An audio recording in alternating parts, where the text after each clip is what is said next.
আমার কপিলের ছেলে সৌদি আরব থেকে আসছে, উনি তো ঠান্ডা ছাড়া কিছু খায় না। বাংলাদেশে তো ঠান্ডা পাওয়া যায় না।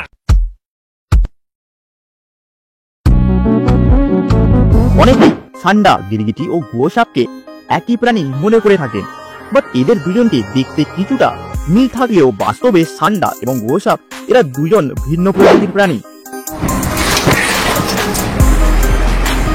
এই দুটি প্রাণী আমাদের অনেক পরিচিত, কিন্তু অনেকেই এদের দুজনকে একই প্রাণী বলে মনে করে। আসলে ঠান্ডা একটি টিকটিকি জাতীয় প্রজাতি, আর আদি নিবাস এদের আফ্রিকা ও মরু অঞ্চলে। আর গুয়োসাপ একটি উভচর প্রাণী, যাকে বেশিরভাগ পুকুর, নদী বা জলাশয়ের আশপাশে দেখা যায়। দেখতে কিছুটা মিল থাকলেও বাস্তবে এদের মধ্যে রয়েছে গঠনগত, আচরণগত ও বাসস্থান, খাদ্যাভ্যাস ও স্বভাবের মধ্যে রয়েছে অনেক পার্থক্য।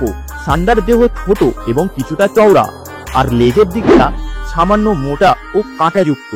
আর এই লেজ সে আত্মরক্ষার জন্য ব্যবহার করে থাকে। সাধারণত ঠান্ডা তৃণভোজী প্রাণী, তবে মাঝে মাঝে পোকামাকড় বা ছোট টিকটিকিও খায়। দিনের বেলায় রোদ পোহানো এবং রাতে মাটির গর্তে আশ্রয় নেওয়া এদের স্বাভাবিক জীবনধারা। এটি তেমন বিষাক্ত নয় এবং সাপ জাতীয় প্রাণী নয়। আর অন্যদিকে গুয়োসাপ অনেক বড় হয়। গুয়োসাপের দেহ অনেকটা লম্বা ও এর লেজও অনেক বড় ও শক্তিশালী। গুয়োসাপ একটি মাংসাশী এবং অনেক সময় মরা প্রাণী খেয়ে থাকে। আচরণে এটি অনেকটা কুমিরের মতো, গোপনে শিকার করে এবং প্রয়োজনে দ্রুত গতিতে আক্রমণ করতে পারে।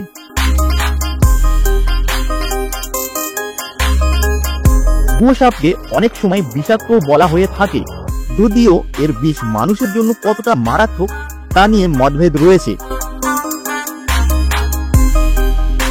আর বন্ধুরা, এই ষান্ডার মাংস বিষাক্ত নয়, তাই ষান্ডার মাংস খাওয়া যায়।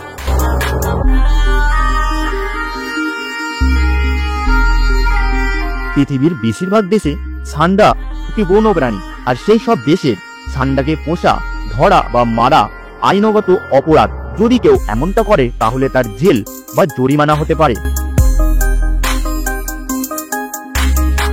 ইতিমধ্যে অতিরিক্ত শিকার করার ফলে ষান্ডার সংখ্যা অনেক কমে গেছে এবং প্রচুর প্রাচীনকাল থেকে এই ষান্ডা খাবার পুরনো ইতিহাস রয়েছে। আরবের অনেক দেশে যেমন সুদান, সৌদি আরব, ইউএই, ইয়েমেন এইসব জায়গায় অনেকটা মরুভূমি, আর ষান্ডা বেশিরভাগ মরুভূমি এরিয়াতে পাওয়া যায়। তাই ওখানকার মানুষ যা পেত তাই খেত। কিন্তু ষান্ডা একটি শান্ত প্রাণী, এরা মানুষের কোনো ক্ষতি করে না, কিন্তু মানুষ এদের ক্ষতি করে।